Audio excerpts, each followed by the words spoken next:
Welcome to CyberXplain channel. Today we are going to discuss beyond passwords, the rise of FIDO2 and passwordless security vertical bar CyberXplain. Hey everyone. So, we've all been there, right? Staring at a login screen, desperately trying to recall that one password that's a mix of your pet's birthday and your favorite obscure movie quote. Traditional passwords have been our digital gatekeepers for ages, but let's be honest, they're kind of a mess.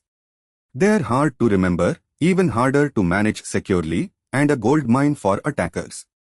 We're talking brute force attacks, credential stuffing, and the ever-present threat of phishing. It's like having a flimsy screen door on your vault. Think about it, how many times have you reused a password across different sites? Guilty as charged. This practice, while convenient, creates a domino effect. If one site gets breached, suddenly your email, banking, and social media accounts are all at risk. It's like leaving your house key under the doormat, simple, but incredibly risky. Plus, the constant need to change them, using complex rules, often leads to predictable patterns that attackers can exploit. It's a never-ending cycle of insecurity. This is where FIDO2, the Fast Identity Online 2.0 standard, swoops in like a superhero. Developed by the FIDO Alliance and W3C, its core mission is simple yet profound: to create stronger, more secure, and passwordless authentication. It's not just about changing passwords, it's about fundamentally rethinking how we prove who we are online. Imagine logging in without ever typing a password. That's the FIDO2 promise, and it's powered by some seriously cool tech. The main goal here is to eliminate the weakest link in our current security chain, the password.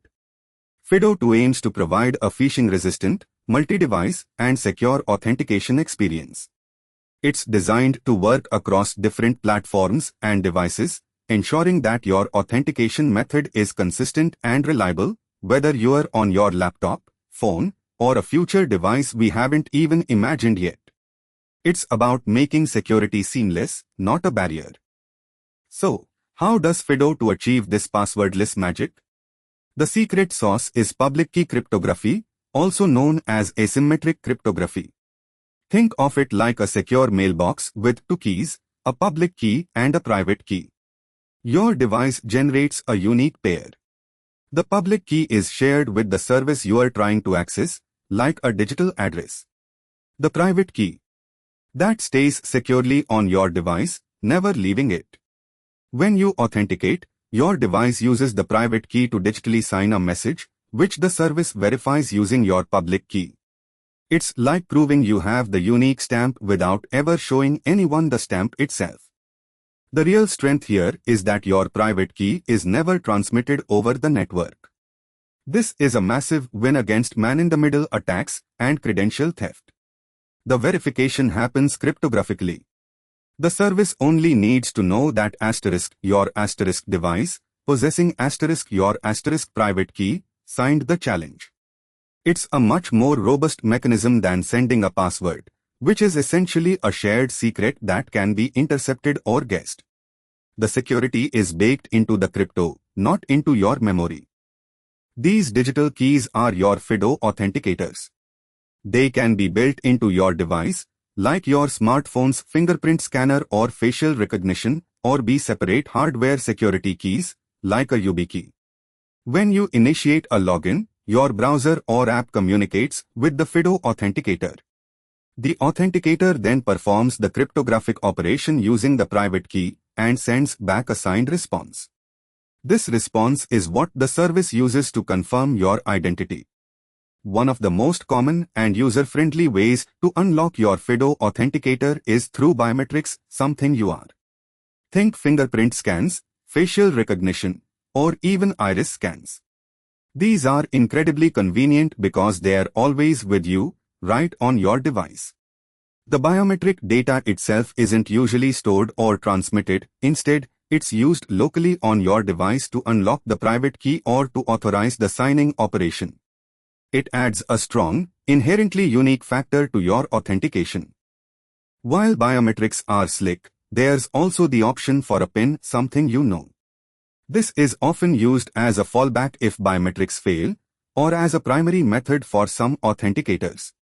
Critically, this PIN is * not * your password. It's a PIN specifically for your FIDO authenticator, designed to protect the private key stored within it. It adds another layer, ensuring that even if someone has physical access to your device, they can't just use your biometrics if it's locked behind a PIN. It's your personal key to your digital keys. The real power of FIDO2 often comes from combining these factors. Your device might require your fingerprint, something you are, to access your FIDO authenticator, and then the authenticator uses the private key to sign the request. Or, on a different device, you might use a hardware key and a PIN. This combination makes it incredibly difficult for an attacker to compromise your access. They'd need to not only steal your device, but also bypass your biometric * and * your PIN, or steal your physical security key. It's layered security at its finest. Let's look at a global enterprise that decided to ditch passwords entirely within 2 years. This isn't a small undertaking. They evaluated FIDO2 as a prime candidate, alongside other passwordless solutions. Their goals: enhance security dramatically, and boost employee productivity by eliminating the daily password struggle. They piloted FIDO2 with hardware keys for privileged users and integrated authenticators on corporate-issued laptops and mobile devices for general staff. The focus was on a smooth transition, providing ample training and support. Now, this kind of rollout isn't without its headaches. We are talking about managing diverse device fleets, ensuring compatibility with legacy systems, training a massive workforce, and handling exceptions like shared service accounts or devices not supporting FIDO.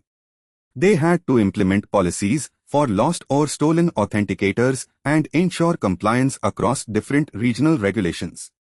It's a massive logistical puzzle, but the payoff in reduced risk and improved user experience is huge. Beyond FIDO2's core capabilities, there's also out-of-band authentication, or OOBA.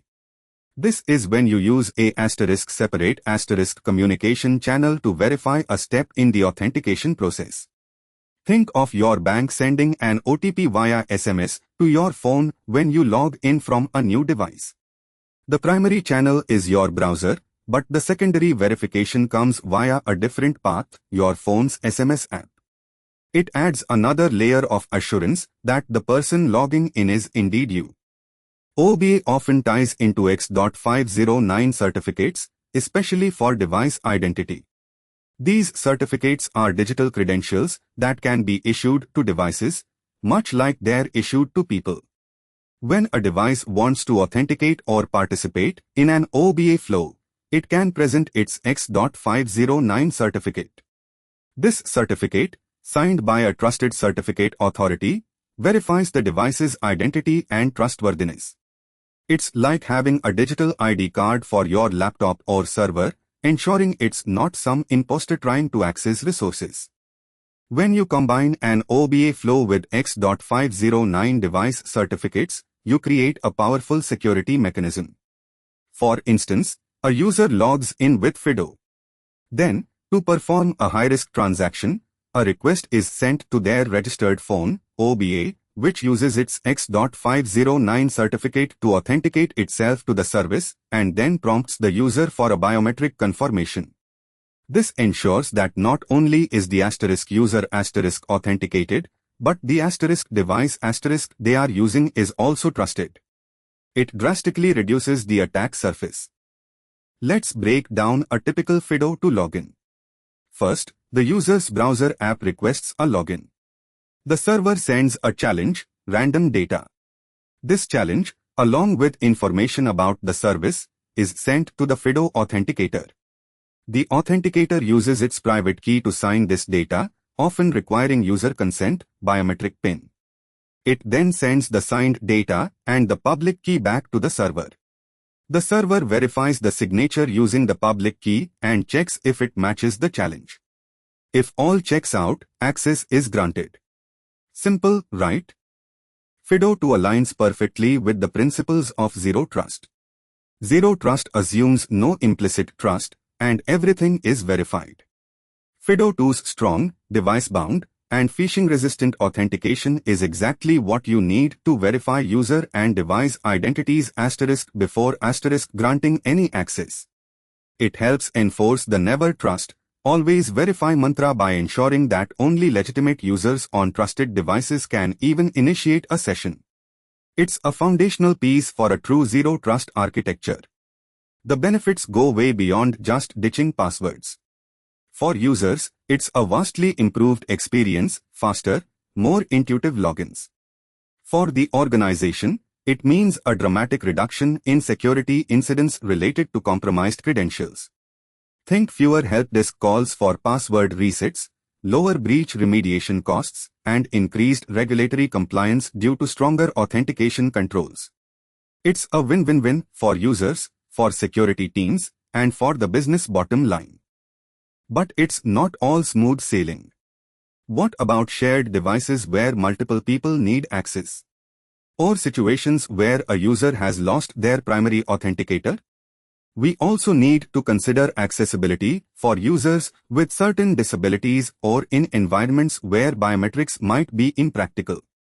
And, of course, there's the initial rollout friction, getting everyone on board and ensuring their devices are compatible. These are the edge cases we need to plan for carefully. While FIDO2 is super strong, it's not immune to all attack vectors. We've seen account takeover attacks where attackers trick users into registering their own authenticator, like a stolen security key, to an attacker-controlled account. Or sophisticated phishing schemes that try to trick users into authorizing a malicious login attempt. The goal is still to socially engineer the user into approving the illegitimate authentication. Understanding these evolving tactics is crucial. Detection is tougher, as typical password-based anomalies, like brute force, aren't relevant.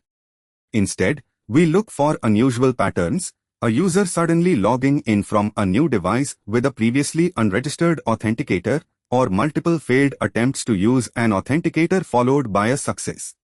Auditing FIDO2 events, looking for anomalies in registration, deregistration, and login flows, is key.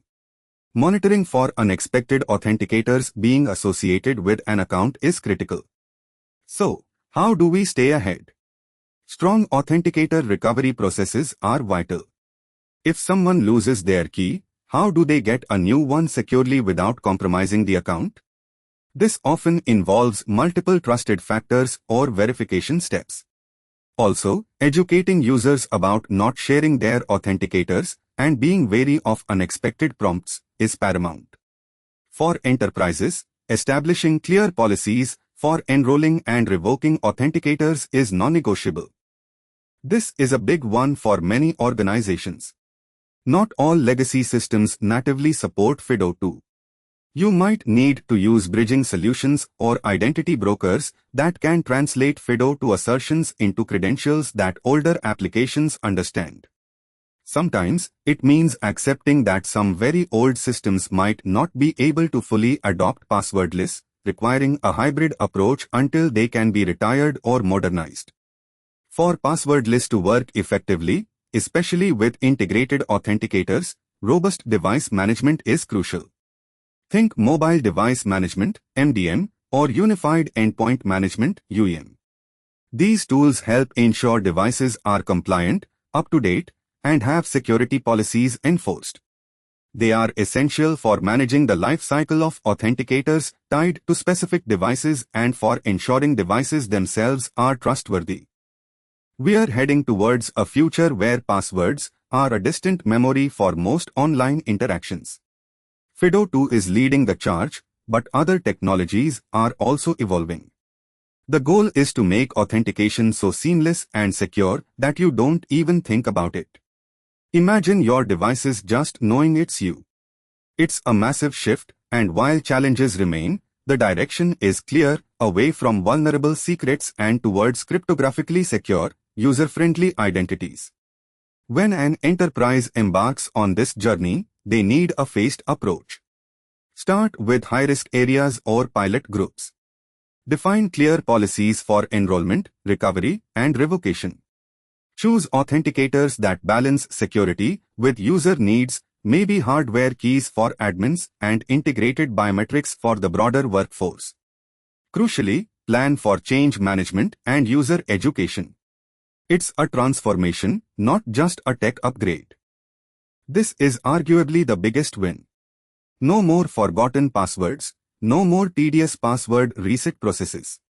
Just a quick tap of a finger, a glance at your phone, or plugging in a key.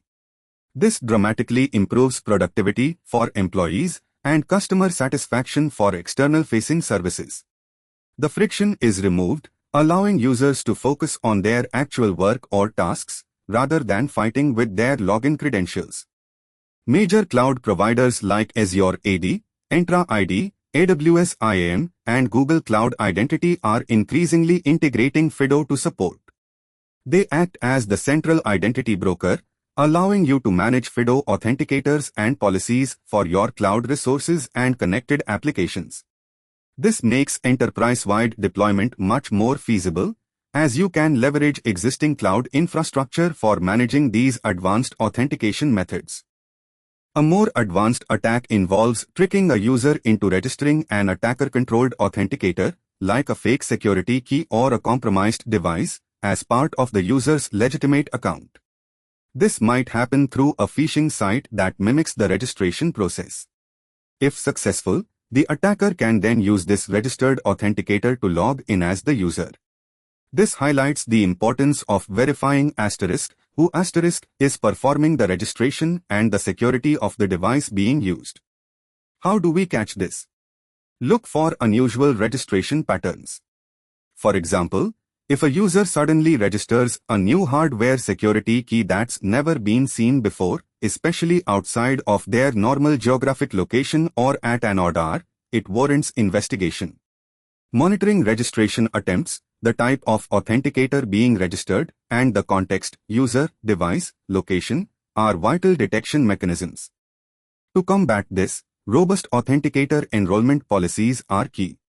This means requiring a pre-existing, highly secure method to verify the user's identity before they can register a new authenticator. This could be a current, strong password, if you are migrating, or a pre-registered set of backup authenticators. Also, enforcing time-based policies for new registrations and requiring physical presence for critical enrollments can add layers of defense. What happens when your user loses their primary FIDO authenticator, say, their phone with the built-in key? This is a classic failure mode. Without a proper recovery process, they are locked out. This is where having backup authenticators registered, or a secure, multi-step recovery procedure that involves HR or a security team, becomes absolutely critical to prevent account lockout and ensure business continuity. Detection here is straightforward. The user reports they can't log in, or system logs show repeated failed login attempts from that user without any successful authentication. The challenge isn't detection, but the response star.